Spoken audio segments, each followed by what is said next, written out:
There's no doubt that coronavirus has affected every economy on the planet. But there's a huge disparity between how poorer countries and richer countries are able to deal with that. And that inevitably is going to have an impact on all of us, because we can't even begin to reduce the economic impact of COVID-19 unless we secure a truly global recovery that leaves no one behind. Let me explain. Since the pandemic began, wealthier countries have done some unprecedented things to keep their economies afloat. Things like contributing to people's salaries and wages through job retention programs, providing loans, tax relief, and cash grants to small businesses, or allowing people to put a pause on mortgage or loan repayments. Some countries can even print more money to support themselves.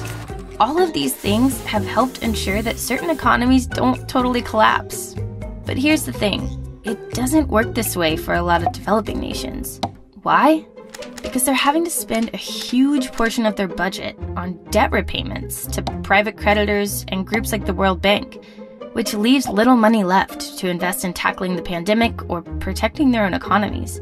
And while wealthier nations are ripping up the rulebook with economic measures that were unthinkable before the pandemic, some poorer countries don't even dare to ask for a pause on their debt repayments because they might be penalized. It's a double standard that's just plain wrong. And it will lengthen the impact of the pandemic, which is obviously bad for all of us. The World Bank has done a good job in giving out emergency loans and funding for a vaccine rollout. But if the World Bank and other creditors allowed countries to take a break from their debt repayments, that would free up a lot of money for poorer countries to manage their COVID response. But by not pausing debt repayments, poor countries are denied one of the best and quickest tools they have to free up money and resources.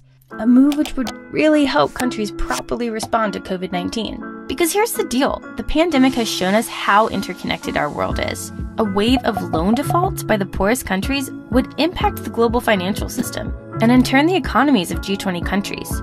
So what happens to the economies of developing nations will inevitably impact the entire global market. But beyond facts and figures, this is a justice issue. We shouldn't be rolling the dice on people's lives. It's time to end this double standard and suspend debt repayments for the world's poorest countries.